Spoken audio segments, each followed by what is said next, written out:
Hello friends, स्वागत है आपका हमारे यूट्यूब चैनल पर। और दोस्तों, हमारा जो टॉपिक चल रहा है वह है प्राचीन इतिहास का सिंधु घाटी सभ्यता। ठीक है दोस्तों, सिंधु घाटी सभ्यता में हमने पहला टॉपिक देखा सिंधु घाटी सभ्यता की खोज। ठीक है दोस्तों, आज हम देखेंगे सिंधु घाटी सभ्यता का नामकरण। तो दोस्तों, जितने भी महत्वपूर्ण पर्सन होंगे नामकरण से संबंधित, ये टॉपिक हमारा उसी को ही समर्पित है। तो दोस्तों, वीडियो अंत तक देखिएगा क्योंकि महत्वपूर्ण पर्सन है। और दोस्तों, हमारा प्रत्येक पक्ष पर जितने भी पक्ष हैं सिंधु घाटी सभ्यता के, उन सभी पक्षों पर हम वीडियो बनाएंगे और जितने भी महत्वपूर्ण पर्सन हो सकते हैं वे सभी आपके समक्ष लेकर आएंगे। तो दोस्तों, ये हमारा दूसरा आज वीडियो है। पहला वीडियो हमारा सिंधु घाटी सभ्यता की खोज था। ठीक है दोस्तों, कि कब खोज हुई और कैसे हुई। ठीक है दोस्तों, आज हमारा दूसरा टॉपिक है सिंधु घाटी सभ्यता का नामकरण। ठीक है, मतलब कैसे उसका नाम पड़ा, क्यों नाम पड़ा, हड़प्पा सभ्यता का सिंधु घाटी सभ्यता, या और कितने नाम हैं, किस किस ने उनको नाम दिया है। ठीक है दोस्तों, तो चलिए दोस्तों वीडियो शुरू करते हैं और देखते हैं अपना पहला प्रश्न।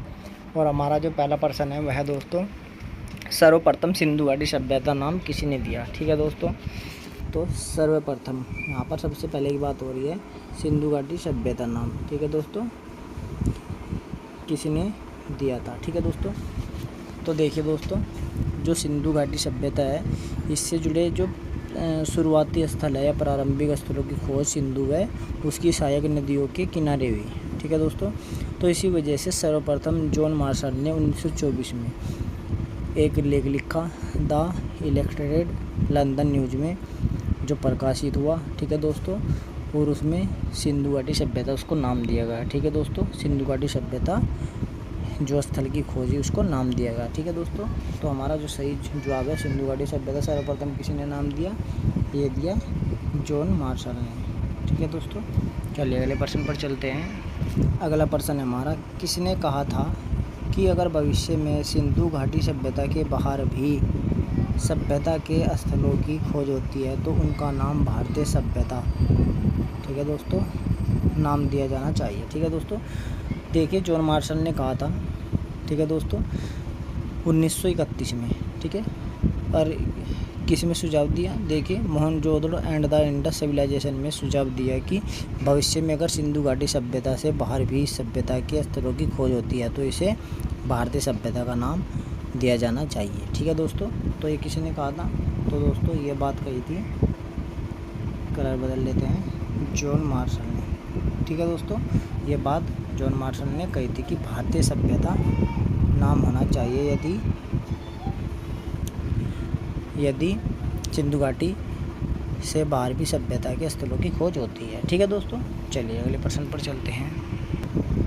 अगला प्रश्न है Mohenjodaro and the Indus civilization. ठीक है दोस्तों, में सिंधु घाटी सभ्यता को किस नाम का सुझाव दिया गया था। ठीक है दोस्तों, तो देखिए मोहनजोदड़ो, ये हमने पहले बताया, Mohenjodaro and the Indus civilization. ठीक है दोस्तों, तो किस नाम को सुझाव दिया गया था, तो ये जो नाम दिया गया था कि यदि सिंधु घाटी सभ्यता से बाहर भी खोज होती है तो उसको क्या कहेंगे, भारतीय सभ्यता। ठीक है दोस्तों, तो उसका सही जवाब है ऑप्शन 2, भारतीय सभ्यता। चलिए अगले प्रश्न पर चलते हैं। अगला प्रश्न है, मार्शल ने कब सिंधु घाटी सभ्यता नाम दिया था। ठीक है दोस्तों, तो कब दिया था सिंधु घाटी सभ्यता का नाम, तो 1924 में ये नाम दिया था। ठीक है, चलिए अगले प्रश्न पर चलते हैं। अगला प्रश्न है सिंधु सभ्यता। ठीक है दोस्तों, ये नाम है सिंधु सभ्यता, नाम अपनी पुस्तक में किसने दिया था। ठीक है दोस्तों, तो सिंधु सभ्यता नाम किसने दिया था अपनी पुस्तक में। ठीक है दोस्तों, तो ये दिया था दोस्तों मार्टिमर व्हीलर ने। ठीक है, मार्टिमर व्हीलर ने अपनी पुस्तक में, और इनकी पुस्तक है civilisation of the Indus valley and beyond. ठीक है, इसमें नाम दिया था सिंधु सभ्यता। ठीक है, हड़प्पा सभ्यता। चलिए अगले प्रश्न पर चलते हैं। अगला प्रश्न है तृतीय कांस्य युगीन सभ्यता। ठीक है दोस्तों, देखिए तृतीय कांस्य युगीन सभ्यता किस सभ्यता को कहा जाता है। ठीक है, तो देखिए किस सभ्यता को कहा जाता है, पहली, दूसरी और तीसरी। ठीक है दोस्तों, 1, 2 और 3। ठीक है, तो ये दोनों पहली हैं और तीसरी ये है। ठीक है, तो सिंधु घाटी सभ्यता को तृतीय कांस्ययुगीन कहा जाता है। ठीक है, यह हड़प्पा सभ्यता को तृतीय कांस्ययुगीन सभ्यता भी कहा जाता है। अब क्यों कहा जाता है? क्योंकि कांसा, ठीक है, पहली बार प्रयोग इसी समय हुआ। ठीक है, कांसे का। ठीक है, और कांसा कैसे बना? तांबा और टीन को मिलाकर। ठीक है, और मिस्र व मेसोपोटामिया भी इस समय की समकालीन सभ्यता थी। ठीक है, कांस्ययुगीन। ठीक है, मतलब कांस्ययुगीन दो अन्य संस्थाएं जो मैंने बताया, मिस्र और मेसोपोटामिया। ठीक है, देखिए एक बात हो रहा है कि सिंधु सभ्यता में कांसे का प्रयोग सीमित मात्रा में हुआ है। ठीक है, क्योंकि अधिकांश किसका प्रयोग है? पाषाण का प्रयोग हुआ है, मतलब पत्थरों का प्रयोग हुआ है। ठीक है दोस्तों, चलिए अगले प्रश्न पर चलते हैं। अगला प्रश्न है सिंधु सरस्वती सभ्यता। ठीक है दोस्तों, ये नाम है सिंधु सरस्वती सभ्यता, किस सभ्यता को कहा जाता है? ठीक है, तो ये सिंधु घाटी सभ्यता को कहा जाता है। ठीक है दोस्तों, देखिए कुछ इतिहासकार इसे सिंधु सरस्वती सभ्यता भी मानते हैं। अब क्यों मानते हैं? क्योंकि जो इसका वर्तमान उत्खनन हुआ है, ठीक है, इसके आधार पर जो इसकी सभ्यता है, तो भौगोलिक विस्तार अफगानिस्तान, पाकिस्तान और भारत के कुछ बड़े क्षेत्रों में पाया गया है। और इस सभ्यता के पुरातात्विक स्थलों का सर्वाधिक जो केंद्र रहा है 80% केंद्र है, तो घग्गर और हकरा। ठीक है, ये दो नदियाँ हैं जिसे प्राचीन में सरस्वती नदी कहते थे। तो इसी कारण कुछ इतिहासकार इसे सिंधु सरस्वती सभ्यता भी कहते हैं। ठीक है दोस्तों, तो घग्गरा और हाकरा, ठीक, ये दो नदियाँ हैं।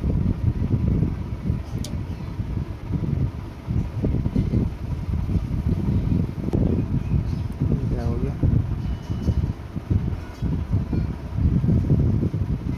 घग्गरा और हाकरा। ठीक है दोस्तों, इन दो नदियाँ थी और इन दो नदियों का नाम क्या था? सरस्वती। ठीक है, प्राचीन सरस्वती, इसलिए इसे सिंधु सरस्वती सभ्यता भी कहते हैं कुछ इतिहासकार। चलिए अगले प्रश्न पर चलते हैं। अगला प्रश्न है किसने हड़प्पा सभ्यता को बृहत्तर सिंधु सभ्यता, ठीक है दोस्तों, बृहत्तर सिंधु सभ्यता नाम दिया था? ठीक है दोस्तों, तो बृहत्तर सिंधु सभ्यता किसे नाम दिया था? तो M.R. मुगल ने इसे बृहत्तर सिंधु सभ्यता के नाम से संबोधित किया था। ठीक है, M.R. मुगल। ठीक है दोस्तों, M.R. मुगल ने इसका नाम क्या रखा? बृहत्तर सिंधु सभ्यता। ठीक है, चलिए अगले प्रश्न पर चलते हैं। अगला प्रश्न है हड़प्पा सभ्यता को घाटी परंपरा नाम किसने दिया था? ठीक है दोस्तों, देखिए यहाँ पर ये मिस्टेक है, सिंधु है यहाँ पर, सिंधु। ठीक है दोस्तों, ये है सिंधु। ठीक है दोस्तों, अब देखिए हड़प्पा सभ्यता को सिंधु घाटी परंपरा नाम किसने दिया था? ठीक है दोस्तों, तो सिंधु घाटी परंपरा नाम किसने दिया था ये पूछा है। तो दोस्तों ये दिया था जिम शेफर ने। ठीक है, जिम शेफर ने क्या नाम दिया था? सिंधु घाटी परंपरा।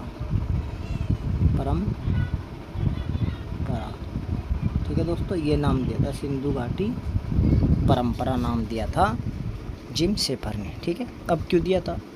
अब देखिए नवपाषाण काल ताम्र पाषाण स्तर से हड़प्पा सभ्यता के पतन के काल के मध्य की संपूर्ण अवधि को सिंधु घाटी परंपरा नाम से वर्णित किया करते हैं जिम शेफर। ठीक है, चलिए अगले प्रश्न पर चलते हैं। अगला प्रश्न है हड़प्पा सभ्यता को प्रथम नगरीय सभ्यता, ठीक है दोस्तों, प्रथम नगरीय सभ्यता किसने कहा था? ठीक है दोस्तों, तो हड़प्पा सभ्यता भारत की प्रथम नगरीय सभ्यता भी थी।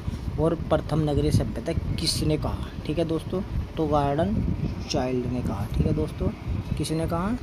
गार्डन चाइल्ड ने कहा। ठीक है दोस्तों, और इसने एक और नाम दिया है इसको, प्रथम नगरीय क्रांति। ठीक है दोस्तों, इसी ने क्या किया है? प्रथम नगरीय क्रांति।